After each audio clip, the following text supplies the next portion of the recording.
Okay, looks like YouTube is up. And Facebook is up as well. Very good, very good, very good. Okay. Um, just have to check something. Give me a moment, folks. We're getting underway here. I apologize for starting late. However, I did. I started my workout late, and then everything kind of got a little backed up. But the schedule got backed up. Had a couple late people we had to take care of, and things got pushed back. But we're here now. So I did, however. Wow, that looks messy, doesn't it? Trash day tomorrow, so I hooked up everything here, and then boom, just out in the main receptacle. Okay, no big deal though. We're here, guys. Welcome, welcome, welcome. I am Kino with STEMwithKino.com, and I'd like to welcome you guys. I just got finished working out. If you guys are like, why is he sweating? He pays his electric bill. Is his air conditioning on? It's on fine. And I actually have it turned on because I come out of a very warm environment outside, and I just want a fan blowing me down to cool down. I don't want a rapid shock cooling of my body so I get a cold. So that's a tip for you guys, or maybe that's an old people tip or something. I don't know. Okay, so somebody just sent me a link. At any rate, let's get underway here. Everybody check in. Hit 1 if you can. Sorry about that. Hit 1 if you can hear me clearly.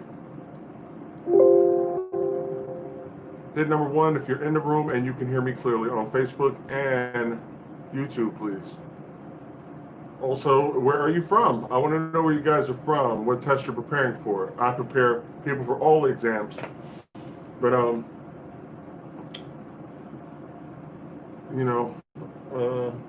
need some water, guys.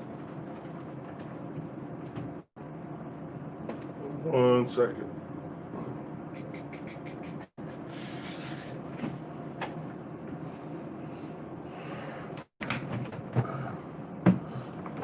Oh, man. There we go. A trusty little office fridge. Okay.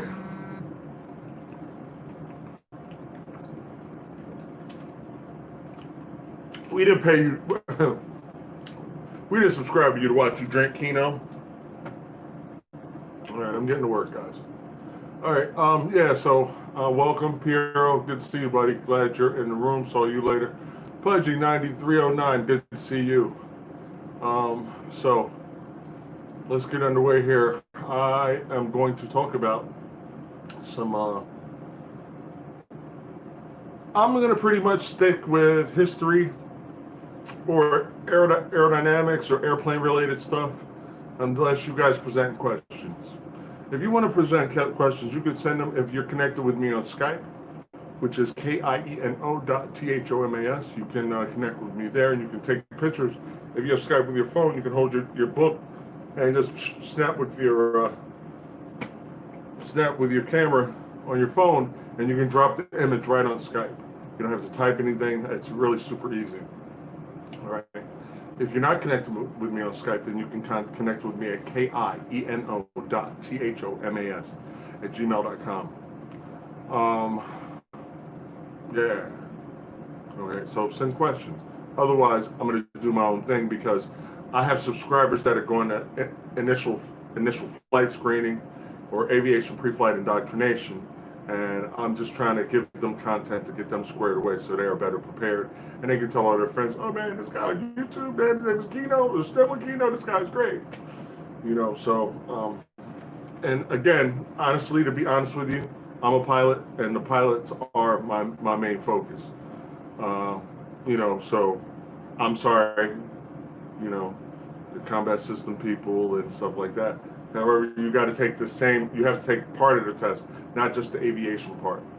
Not the aviation part as well, but, so you guys kind of are wrapped in that,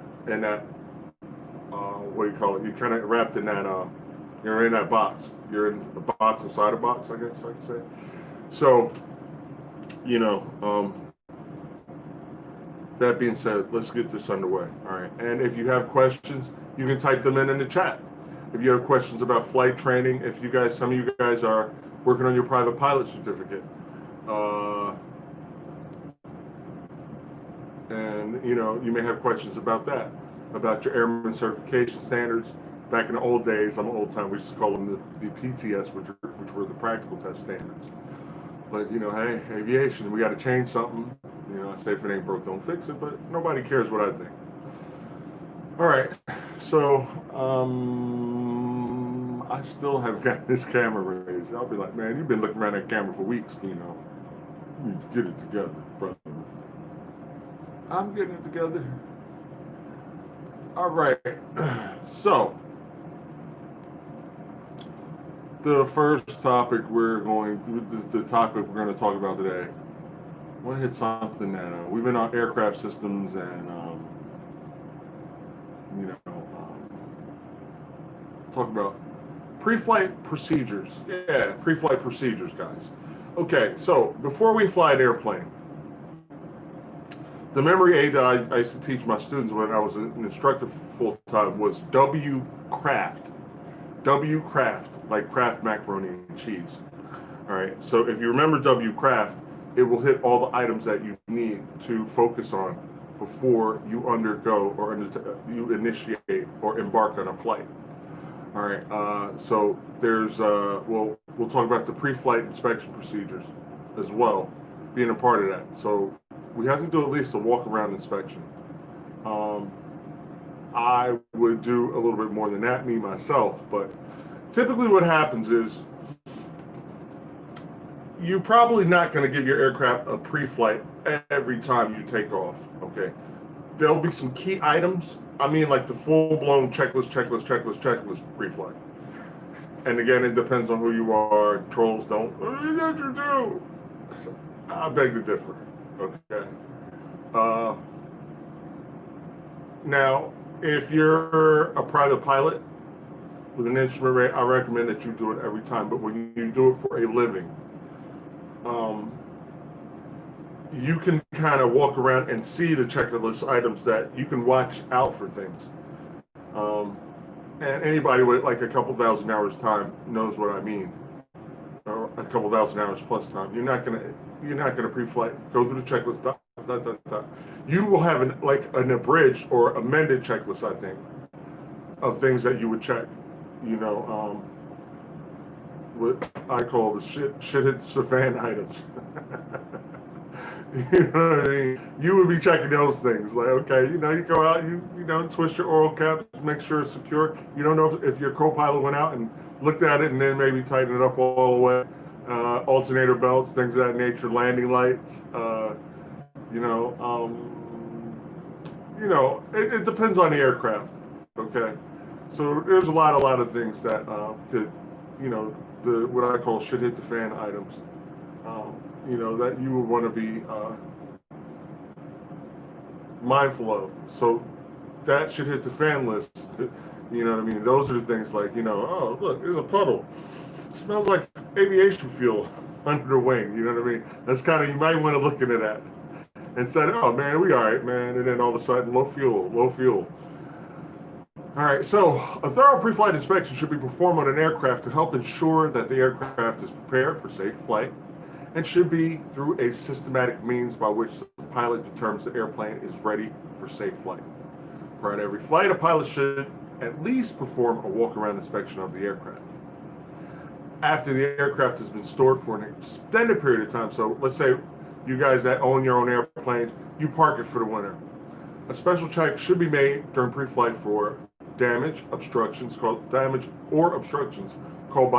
by animals, birds, or insects. Now, sometimes you have cowling covers that they're like you got the hole and you push this foam into it because birds can go in there and they can nest. They can make nests and things of that nature inside your engine cowling and stuff like that. They like hollowed out little spaces where they can make nests, and they're kind of relatively warm to the outside air temperature and lower wind conditions and stuff like that. They like that. So you could come back and get back to your aircraft and there could be a bird's nest in it and stuff. So you just don't, if your aircraft has been parked for a while, you just don't go out and do what we call kick the tires and lighten the fires. That is not advisable. So, although 14 CFR, 14 is what we used to say FAA, FARs, but actually technically now it is the Code of Federal Regulations. They've always been the Code of Federal Regulations, but Title 14, Part 91, places primary responsibility on the owner-operator for maintaining the aircraft in an airworthy condition. So if you own the aircraft for private purposes, you will make sure that there is an annual inspection done on it. If it's flown for compensation or higher, then it needs a 100-hour inspection in addition to that. And I'll say last time I was a full-time instructor, because I know, oh man, I just got my CFI, and the regulations. I'm more of a 135 guy, Part 135, not Part 91. And I know when you're not flying for compensation higher, then you are in Part 91. But I know the regulations that kind of apply to my operation and my thing. So, all right. For you new flight instructors, kudos. But just send me a little, constructive criticism, and that's okay. And I will videotape a correction. I have no problem. I don't know everything. I'm not perfect. I never said, I'm the best pilot on the planet. Well, mentally, I think I do. But, all right. But so although the owner or operator is responsible for maintaining that annual or that 100-hour inspection, the pilot in command, you're the final authority for that go no go decision. I've been in situations on the civilian side of things where it's like you get passengers that, dude, I gotta be in New York City at blah blah blah whatever time. I let that go in one ear and out the other. Just look at them and say, we'll do what we can. I'll tell you a little quick story. I got tons of stories. We had a flight, and we were flying these people out to Nantucket, Rhode Island, right? And I was telling them, hey guys, listen, I know you guys have a meeting, but you kind of want to have it wrapped up around 11:30, 12 o'clock, because there's some storms coming in over this area. And, if we get out of here at 11:30, 12 o'clock, we can get out of here. And we can get clear of this weather. And so 11:30, 12 o'clock, right? One of these guys come lollygagging at 1:15 in the afternoon. And it's okay. They got us and they had the plane for the whole day. So, hey, you come back when you want. So, it was funny because it was a corporate flight, and there was they did have catering, but they did not have a flight attendant. Sometimes you can just rent a corporate plane with pilots, and you can have catering, which means there's food on board and stuff like that, which is, we would just place on the seats and stuff like that. And then there's a cooler and stuff like that, or some aircraft have the actual refrigerator. It depends on the type of aircraft. Small aircraft, you're probably going to have this saran wrapped cheese and grapes and fruit plate with crackers and stuff like that. And then, there'll be a coffee thing where you can get coffee, whatever. But on a more bigger jets that we would operate, then you would actually have the full-blown refrigerator. You have a flight attendant that has the galley, and they could actually heat stuff up and cook and stuff like that. So, all right, back to the story. So they come back at 1:15. We told them, let's get out of here. I mean, wheels up, out of here 11:30 because of weather. And they come back 1:15, and I'm looking at the weather, and I'm looking at the radar, and I'm just like, dude, we're probably going to get our asses handed to us a little bit by weather, in the means of turbulence, playing So, I was like, hey, because service with a smile, hey guys, how we doing? Me, I got my shitty grin on, because I'm like, yo, I'm about to get rocked the hell out of it. I might just ease a little bit closer. No, I wouldn't do that. Ease a little closer to like the red on the storm scope. I wouldn't do that, but yeah. So well, let me check my email because y'all might be emailing me questions. So yeah, so they come back, man, and we can't fight our way through anything, dude. We are getting hammered, you know. So we take off. I filed IFR just in case, and I'm on departure control, and you know when the departure control is like, look, we appreciate any PIREPs. A PIREP is a pilot report. Forecasters can do all they want. You know, hey, you know, we forecast it's going to be shower, snow, whatever, and everything like that. But the PIREP, PIREP, the PIREP is the best weather report you can get, guys. So when you are doing a briefing and you're looking for PIREPs around that area, like around your route of flight, PIREP is amazing because a PIREP comes from a pilot that was in that area at a certain altitude, giving you kind of like what I do with you guys on the test. When I give you guys information, it's eyes on information from an applicant. So this is eyes on information from a pilot, you know. So they were calling out for PIREPs, like, you know, hey, we appreciate any PIREPs you give us, because people were getting their butts handed to them. They were trying to versus what they're seeing on radar versus what the pilots are actually experiencing was the thing. So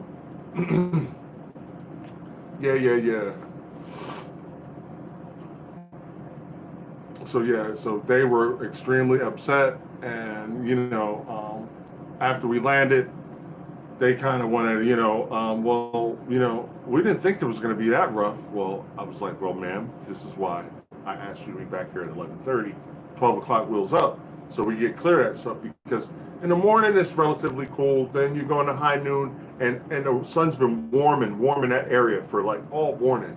So you know the vertical currents and air kind of destabilizes as it gets warmer and stuff like that, and you know it has less resistance to vertical movement and all kinds of thunderstorms.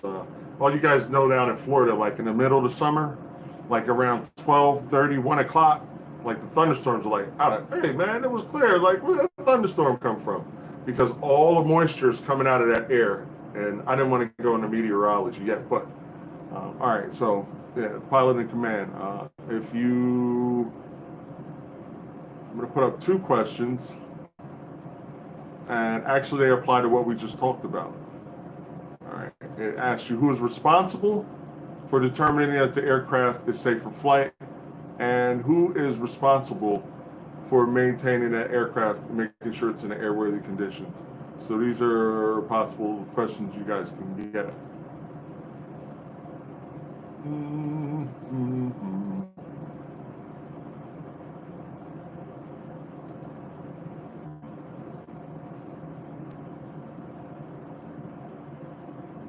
Bang. Bang. Bang.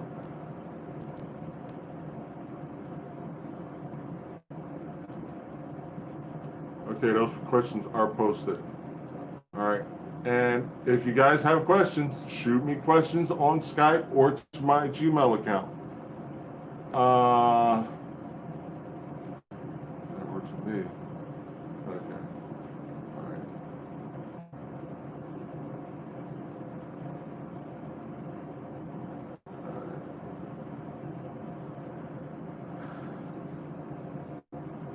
Good job. All right. So, moving right along. I got a good running.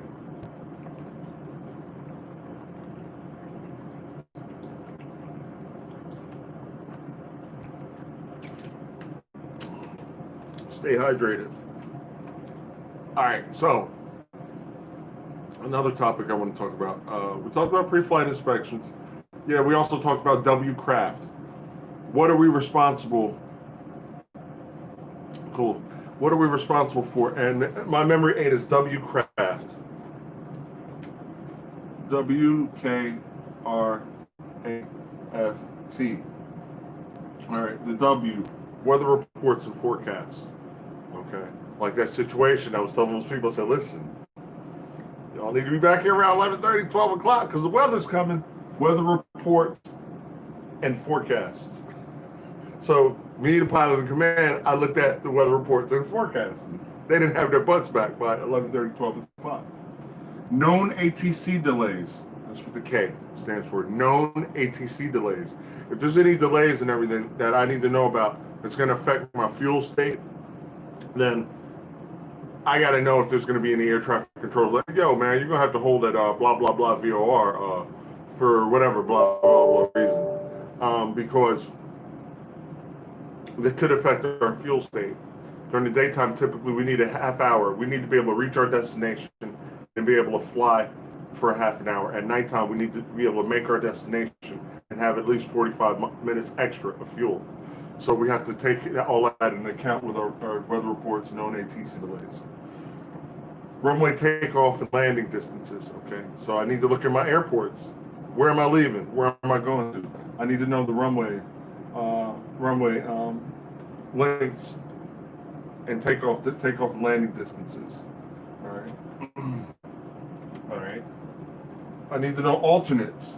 If I can't make it to my destination airport for whatever reason, I get there, all of a sudden there's an airplane splattered across the runway and there's only one runway. Or the other runway, it's like splattered in the middle of the intersection and we can't make use of the other runway and it's not long enough for us to land on. Then I got to go somewhere else. All right. So I always got to have an alternate airport close by. So when you look at your destination, you got to look at the other airports that be around it. Okay. We can't land here. Boom. We go here. But it's got to be a mental plan. It really shouldn't be like that much of a, oh yeah, man, it's another airport like 10 miles up the road. They can get ground transportation to get where they need to go. All right. Alternates if the flight cannot be completed. All right. We need to know our fuel requirements. Okay. That was our destination plus a half hour daytime, destination plus 45 minutes at night. Okay. And then this came your takeoff and landing distance data, because I kind of runway lengths and then takeoff and landing distance data, stuff like that, everything. So we have all these memory aids and stuff like that to keep us safe and everything like that. That's why if you ever fly commercially, that pilot has been through hell, and I don't mean like in a bad way, but I mean they've really been put through the paces, going through regulations, everything like that. So even just to sit in that seat, just to sit in that cockpit, there are a lot of qualifications, background checks, and everything like that that are done. So, you know, I don't care whether you see a female up there or, you know, whatever you think might be like, oh my gosh, are they real pilots? Yes, they are real pilots. If sitting in that cockpit, there are real pilots because only real pilots can sit up there. And let me tell you something, they have been grilled, they are professionals, and they would not be up there if they couldn't be up there. You know, now I'm not even gonna put that in the video because somebody asked me a really stupid question.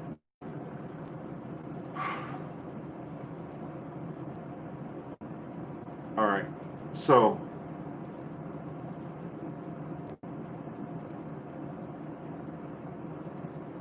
all right, so the next topic I want to talk about.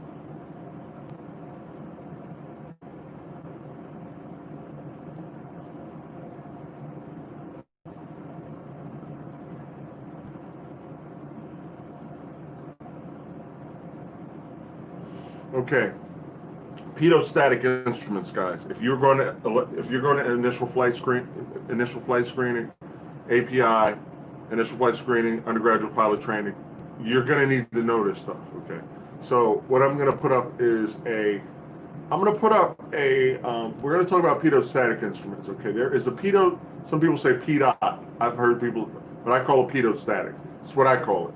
Pitot, tomato, but I say Pitot too, or Pitot-Static System, because, you know,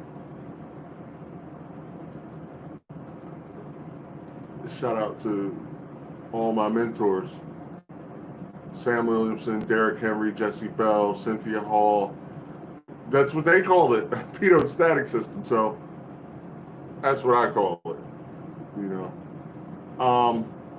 All right, so what you see on the Facebook feed is a Pitot-Static System. Okay, it is very, very important if you are going to. What's going on? said, I'm not drinking. You're not drinking me fast enough.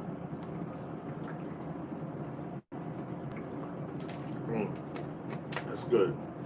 All right, so the Pitot-Static System. It's really, really important that you learn this stuff the first time around for their proper operation. I'll give you an example that happened to me. I learned just enough to get by. I'm not even gonna lie. There's a lot of stuff to download in my brain, and I was like, all I want, important stuff, downloaded in my brain. Then down the road, I said, you know what? You should be an instructor. You know your stuff. You fly really, really well. You should be an instructor. And I was like, my ego said, yeah, I should be an instructor. I could teach. And that's fine, because I consider myself a good teacher. A lot of you guys tell me that every day. But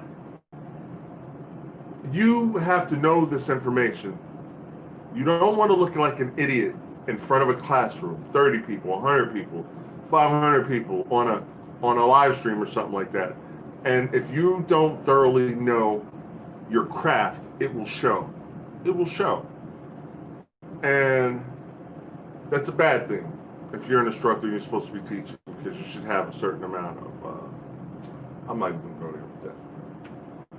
So the Pitot-Static System, learn thoroughly how it works now. So when you become an instructor down the road, yes, I am. All right, yes, I am. Somebody asked me, was I a private tutor? Yeah. All right. If you, Mr. Air Force, if you text me at 908-315-4066. 908-315-4066. Just text me there and I will show you how you can connect with me. Okay, so you learn this stuff the right way the first time, because I actually had to relearn, because I didn't really learn it well enough. I knew enough to get by. I knew the ram air went into the airspeed indicator casing, and boom, and it drove the needle, and I thought that was it. But that's not all the way it. It's kind of partly it. And if you're teaching, you need to know specifically what is going on, because they will test you. People will test you. You have people look at you, they make you look stupid and ask you questions just to kind of get you out there on the ledge and then leave you out there. I see it. People try to set me up like that all the time.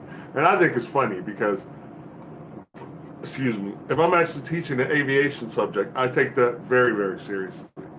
All right. Airspeed indicator inerts. Okay. So on the Facebook feed, you are going to see a airspeed indicator. You're going to see the static port. This comes from CFI Notebook. I'm giving everybody their credit. I want nobody come chase me like, man, you didn't give me credit. Like, nah, bro. All right. So, all right. So if you're following the Facebook feed, you will see the airspeed indicator. All right. So let's talk about the airspeed indicator. Okay. Ram air does go into the case, but that ram air is restricted to a diaphragm inside the case. And, so let's say that this line is going into this diaphragm from the pitot tube. So air is flowing into the pitot tube. And the quicker the air flows, the diaphragm opens up. All right. And then when we slow down, it gets slow. So when that air expands the diaphragm, all right, the diaphragm is connected to a long lever sector and a hand staff pinion. There's just gears and levers. That's all. It's fancy name for it. And that will drive your airspeed needle. So if you're looking at me, your airspeed indicator, I'm trying to, okay, it would be here, right? Yeah. And so, as you increase the airspeed, I'm looking at the camera. So then it would like that, right? And as I'm looking at the board, so you increase speed, airspeed needle goes up because the diaphragm is expanding.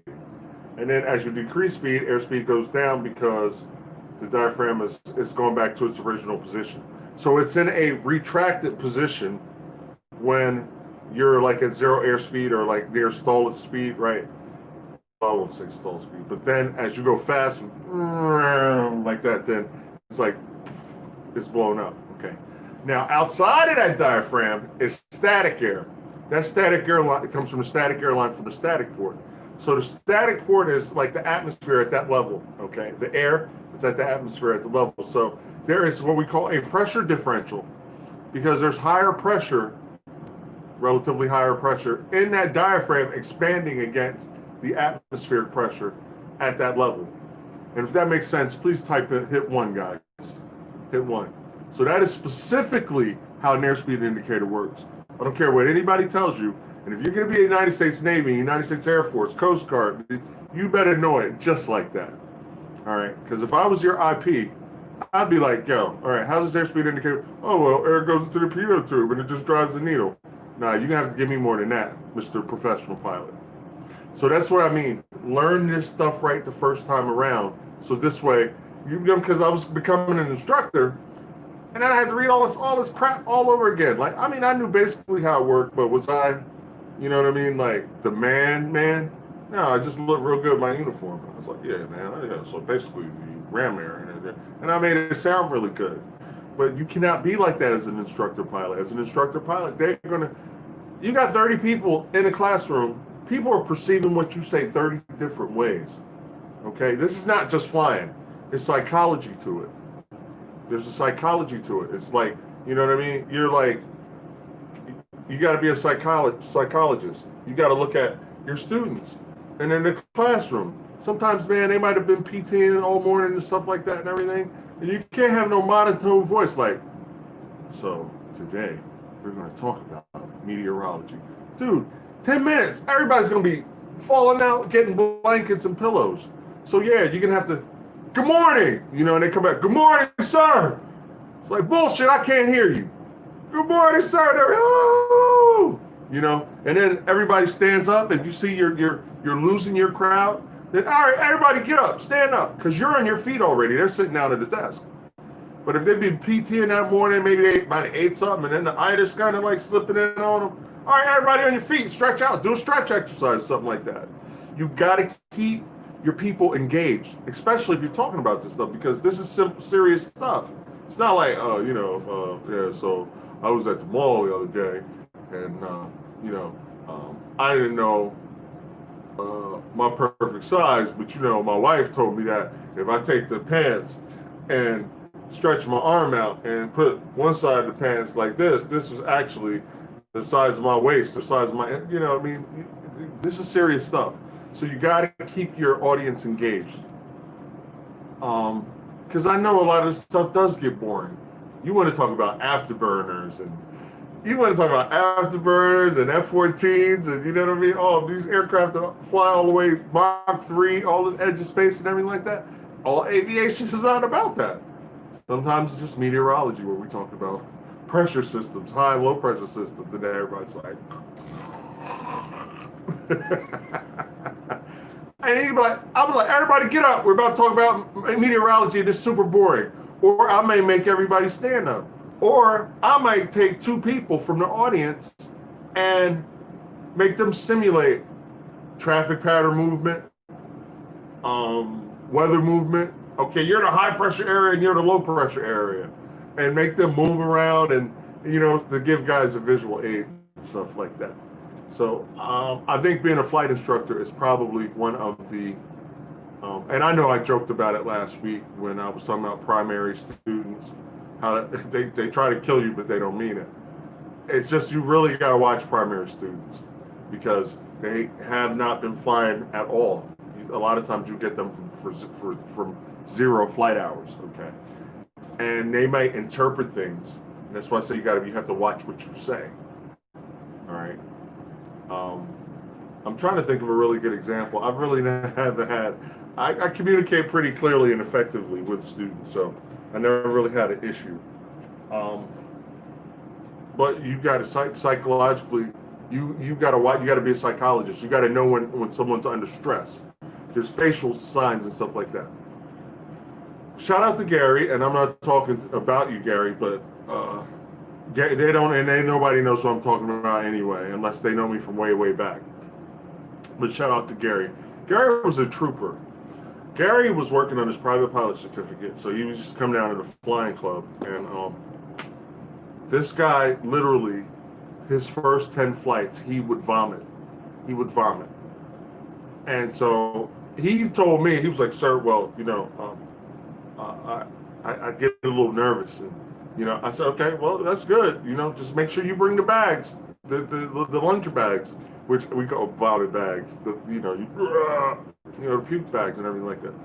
Do you know this guy flew his first 10 hours and he vomited in the bag all 10 times. He kept coming back. And eventually his nerves settled out and he stopped. And I'm proud of him, man, because that's a lot, man. You really, I couldn't even tell you. I've only gotten sick, maybe air sickness, like one time. And that was during aerobatic training, like the initial aerobatic training. Like you think you're Top Gun, and you think that G suit is, you think you're Mr. Top Gun and Tom Cruise. Tom Cruise makes it look really nice. I feel the need for speed. He makes it look really nice. And I'm not crapping on you, Tom Cruise. Send me some money. Anyway, yeah, he makes it look really good. Tom Cruise, him and these guys got to be I don't know who their agents are. Tom Cruise and I'm going off tangent again. Yeah, I am, because I'm giving you guys some extra time. But Tom Cruise and Tom Hanks. Tom Cruise and Tom Hanks, man. Those guys been everything, man. Disabled war veteran, astronauts, fighter pilots, mentally challenged person, because I don't want to say the R word. The Forrest Gump is what I'm talking about. They've been everything, dude. Everything. Any role you could think of, man. They have been Tom Cruise and Tom Hanks. I think I'm going to change my name to Tom in my next life. So, so we were talking about the Pitot-Static System. All right, so just make sure that you have a really thorough working knowledge of these systems when you talk about them now when you're working on your private pilot certificate, because when you get up to your commercial, your instrument, they're really not going to query you or quiz you on them, because it's like, oh, okay, I'm not asking that because you should know that. They're higher level things. And so you get further away and you won't have to explain how the airspeed indicator works. By that time, you'll be like in the turbine systems and all. They'll be asking about that because they'll assume you already know. But when you get to your instructor level, you're going to be exposed at some point. If you don't thoroughly know this stuff, you're going to be exposed. You know what I'm saying? You are. And it's being an instructor is not about knowing everything or being a know-it-all. It is about, even if you don't know where it is, you know where to find it. A lot of you guys, I'll be like sitting there that worked with me. They'll be like, yeah, and I'll be talking about something, and then I'll be like, yeah, and then it's like, boom, and hey, Kino, what about XYZ? And I'll be like, I don't know, but let's take a look. So being an instructor is not being a know-it-all. And I don't know any check pilot that would actually fail you because you didn't know the answer to something. You're busted it if you don't know how to find it. That's like, you don't know your shit, man. As an instructor, you should be able to find it. All right. And if you have an instructor, I'm sorry, you guys that don't have your shit wired tight, instructor. If you keep asking again and again and again, what's this, and they haven't found it, then I'll let you figure out the rest of that. As far as, whether you keep them around or keep them for hire. Okay, so Pitot-Static System. Sometimes, as we fly through the air in visible moisture and really cold, less than 32 degrees Fahrenheit situations, we can have ice build up on the, and then I think there's like a pitot heat switch. No, there's not one on this one. But you can heat the pitot tube so to keep the ice from forming on it, because if it's blocked, then we have a whole nother situation. All right, the air is not coming in anymore, and it's going to act like altimeter. All right, so if you're in cruise, it's kind of hard to detect because it's going to freeze, or that needle's going to stop wherever it got covered at. But if they say, all right, climb and maintain flight level 200, climb, maintain flight level 200, November 1, 2, 3, 4, 5. Boom. You start to climb, and you notice that the needle goes up, increases speed. that could be a possible problem.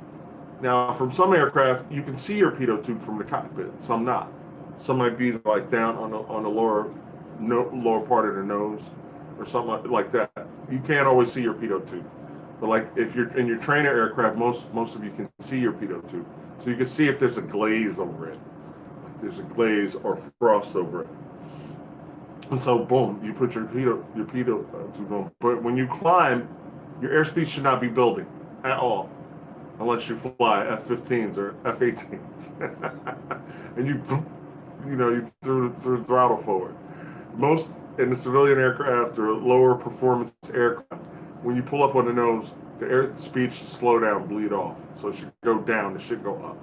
So that is a telltale sign. If you cannot see your pitot tube and you go into a climb and it's like the airspeed, like, damn, we building airspeed. Now it could be a gust of wind, like a headwind gust or something like that. It's possible, but more than likely I'd say no. So if you just saw a real estate, I'd be like, boom. Sometimes I might just put hey, turn the pitot heat on. Or cross-check with your co-pilot. If you, hey, what's your airspeed indicator say? Oh, mine says 200 knots. Well, mine says 180. You have redundancy. You have two, in most, high performance and cabin class aircraft, you're going to have two different Pitot-Static systems. One for the captain, one for your co-pilot. So you can cross-check. And you see me on a lot of videos, instrument cross-check on the roll. Boom, you push the throttle forward, you're clear for takeoff on 124, clear for takeoff on 124, you throw the throttle. Okay, so we start rolling. Okay, we're rolling.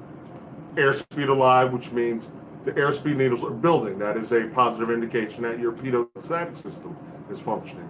And then you hear me say instrument cross-check. Both hands of the pilots and the co-pilot should go boop, looking at each other's instruments for a second. Instrument cross-check. So you know your airspeed's alive and you're looking to see what you're got in the instrument cross-check. Boom. So the captain calls out, or whoever's the flying pilot and checklist pilot, but we'll get to that in a minute. But instrument cross-check, bang, heads cross over. Panels. All right. Then boom, and then back to your panel. All right. Rotation. Liftoff. Positive rate, gear up. So there's call-outs. Because as a professional pilot, I should be able to sit next to you with my eyes closed. I should know everything you're doing. I should know everything you're doing. So when you say airspeed alive,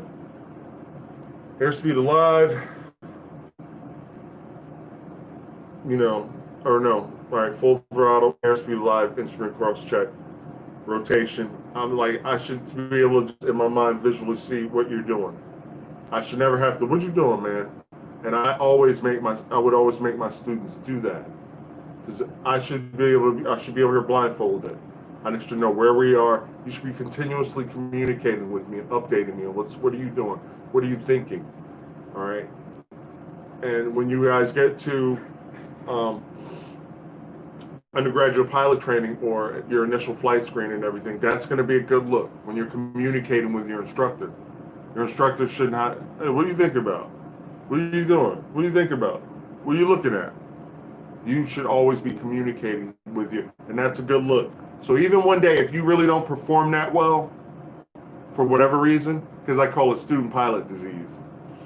Student pilot disease is something I made up. I never heard it anywhere else. I named it, and if there is somebody else did it, I just came up with the idea on my own. I didn't read something, but I call it student pilot disease.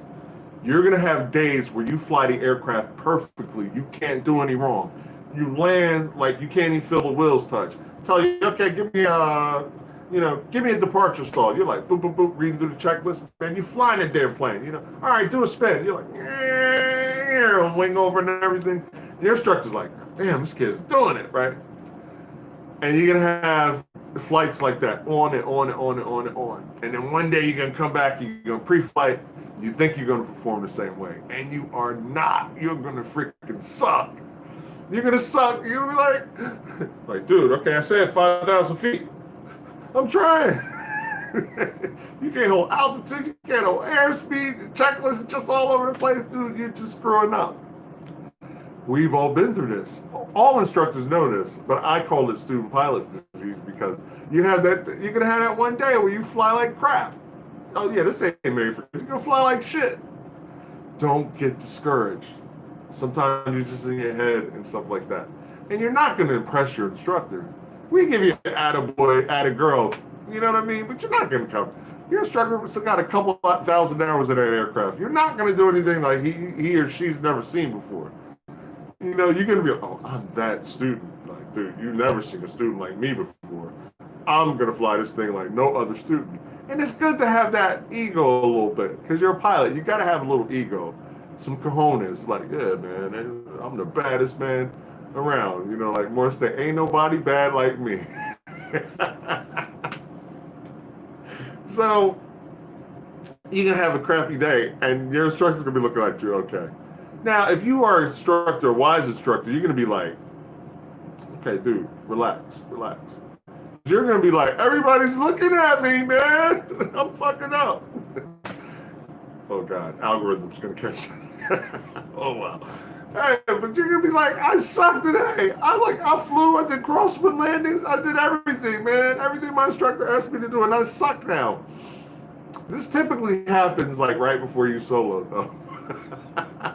You can have that where you doubt yourself. You can be like, shit, I'm not good at solo. Like, I just set myself like 200 years. And it's okay. Your instructor knows. Normally what I would do is I would take, now, this day and age. Well, you could probably do it now because everything's carry out. But what I would do, I would fly to an airport where they had a restaurant.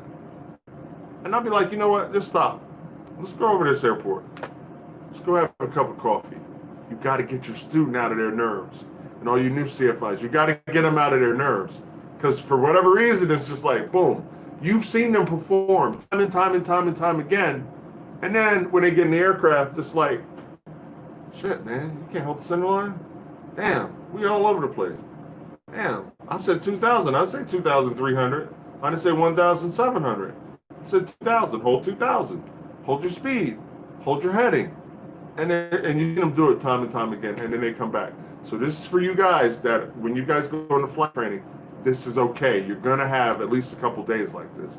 You can't continue to do it because that will be a problem. But if you are communicating with your instructor and you letting them know what you're doing, that instructor will be like, you know, this kid, he's just in his nerves because I've seen this guy do this before, and he communicates very well. You have to communicate. When you're going through the checklist, battery on, generator on, okay, boom, starter, blah, blah, blah. You're doing your call outs and stuff. You're communicating very effectively. That's an instructor that can work with you. If you're not talking to your instructor can't help you.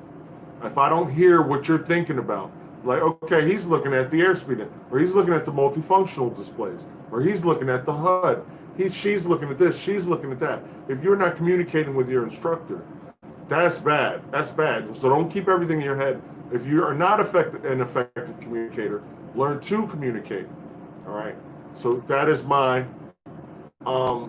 spiel when you go into your primary or your undergraduate pilot training and everything. Be very, very vocal. Communicate.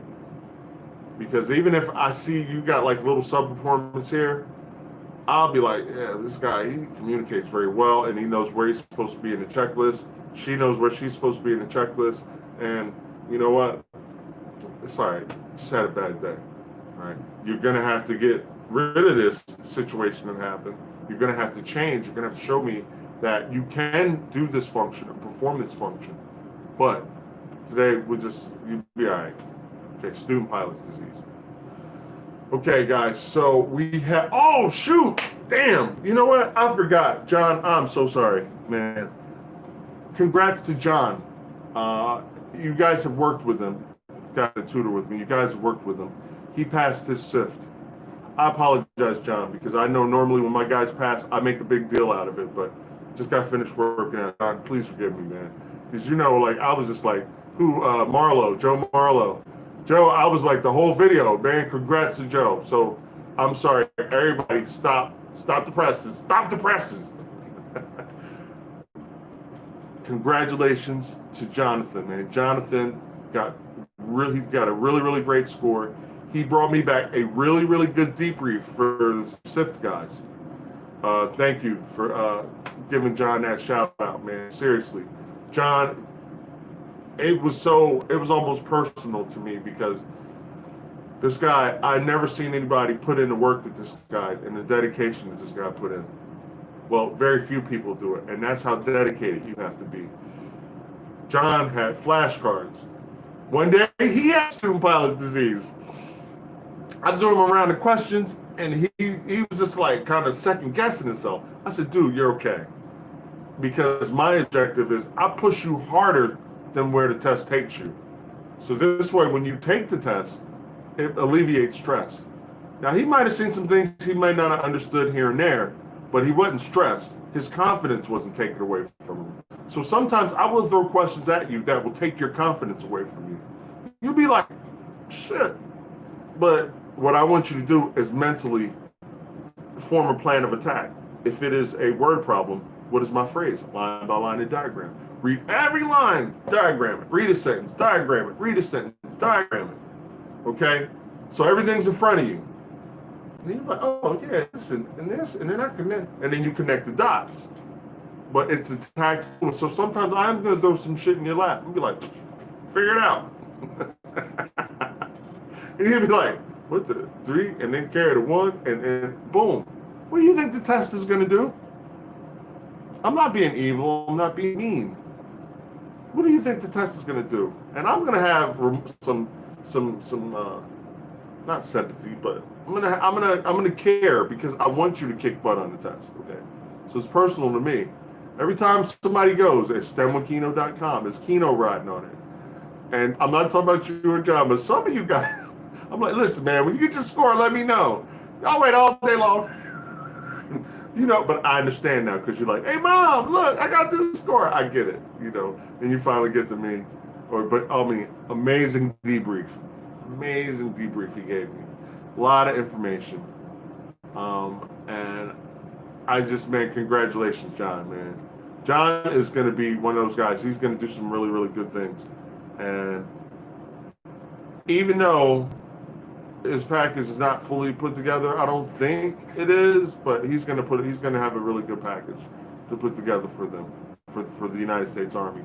So another warrant officer applicant brought to you by stemwithkino.com in my announcer's voice. So guys, thank you for being patient with me.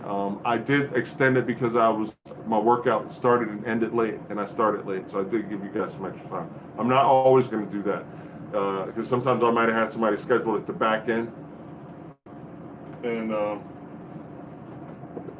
sometimes when that happens, but I just happen to have an extra hole in the schedule behind my live stream. Oh boy. Actually, I didn't. All right.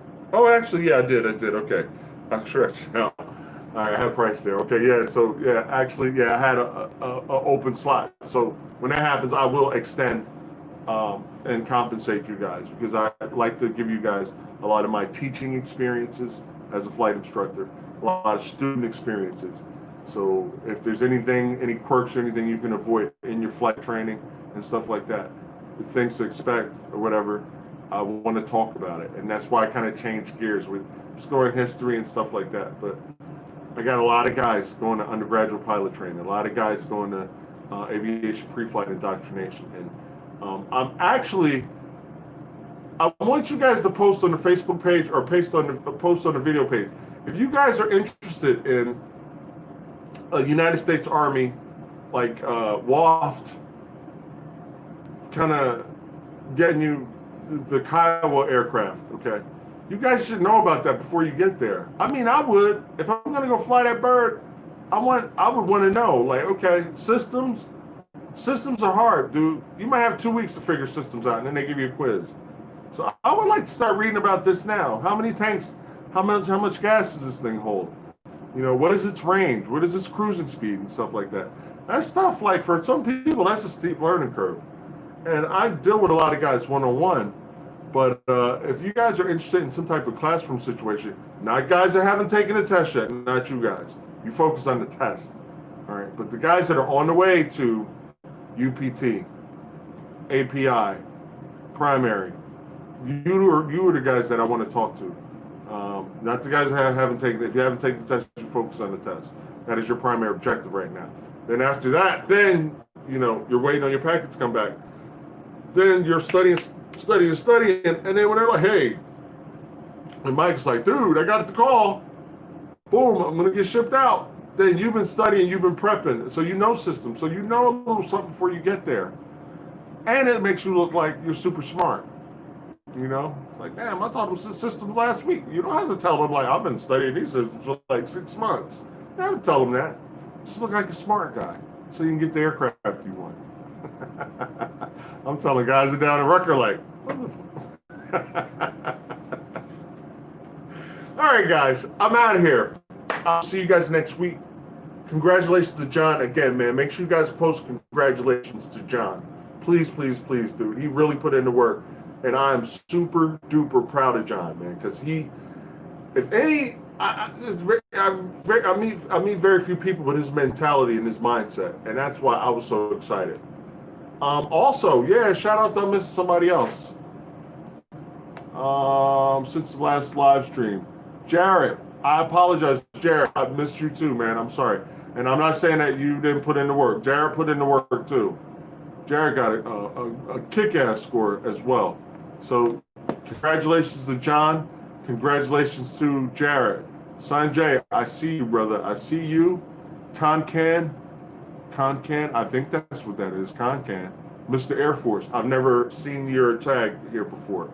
So, I thank everybody for being here. Mr. Air Force, 908-315-4066. Text me, and I will get you all the information you need. On the Facebook side of things. Stay on this page. Bang. Piero, good to see you, buddy. And shoot Jarrett congratulations also. So, dude, it's like I almost got guys every week passing. Dude, do not do this by yourself. I'm telling you. Some of you guys come at me, I took the test twice. Like, really, dude? But I've been watching your videos for a long time. You have not. Because you would have trained or found somebody qualified to tutor you for this test before the first time. And if you took it the first time and then, okay, damn, the second time, you'd have been like, hey, I better find Kino. Dude, that's what I'm here for. I do this every week. I come here, I do 3 live streams a week. I get very, very few questions. I'm not sure whether I got 8 to 10 or 7 or 9. Okay. Sorry about that. I got a message. Okay. So, I'm 4 minutes past. I appreciate, I apologize for saying late. Shout out to Jarrett. Shout out to John. The 2 J's, JJ, this week. This is the JJ week. John, Jarrett. Man, that's all I have, guys. Thanks for watching, man. I appreciate each and every one of you guys for being here. Tell a friend. Tell your recruiter. I got a call today from a guy who's like, yeah, man, my recruiter told me to reach out to you. So shout out to you recruiters. Do you guys want applicants that are passing this damn test? Be in my hood voice. You better holler at me, man. You better holler at me, man. I'm a class clown. But you got guys that aren't passing this test, recruiters. You better tell them, I know that officially you can't endorse it. This is a Kino. But check the board. I damn near got people passing these exams every week. If I ain't the man, I don't know who is. And I'm not bragging, but I want guys going to that test with confidence, kicking butt, and it makes you look good because you're recruiting people. So it's like one hand wash the other. All right? So, tell them to holler at me, man. It's all right. I'll send you some good applicants. I'll make sure they're squared away. Make you proud. All right. I've talked enough. I'm Kino with STEMwithKino.com. I'd like to thank each and every one of you guys being here. If you are preparing for the SIFT, the Afoqt, the OAR, the ASTBE, the ASVAB even, or any Federal Aviation Administration test in the civilian world, I teach all this stuff. So please reach out to me. You don't have to do this by yourself. All right. And if you go to my website, because some of you guys are like, to give me credit, Like, oh yeah, Keno's watched your videos, and I got this on the test. I have a channel support page on my website. Go to my website, www.stemwithkeno.com. Make a, a donation just one time. If it's $5, $10, I don't care. But if you benefited, I'm here every week for you. If you benefited, I'm not like, yeah, man, do the 50. I think I got even $1 one. Drop $1 down. Like, you've been watching my videos, you benefited. Let's drop something now. I don't think that's begging. I think that's fair. But I mean, I ain't talking about my clients. My clients, they deal with me, they pay me. But you guys come here like, and you ask all these questions and you just like, oh, you're getting decades of aviation experience. Decades, dude. And it's like, just even if it was just once a month, just man, hit $5 thing, man. You know what I mean? And some people, oh, why is he begging? Like, you might be the trolls, but why is he begging? Because you guys are getting a lot. I put a lot of passion and energy into what I do. Or I try to. And, you guys get a lot. And then it's just like, I get emails like, yeah, man, could you, tell me what the trajectory is if we launch it? And I'm sitting there and I'm like, really? Like, you really think I'm going to jump over everybody's question and I've never even met you?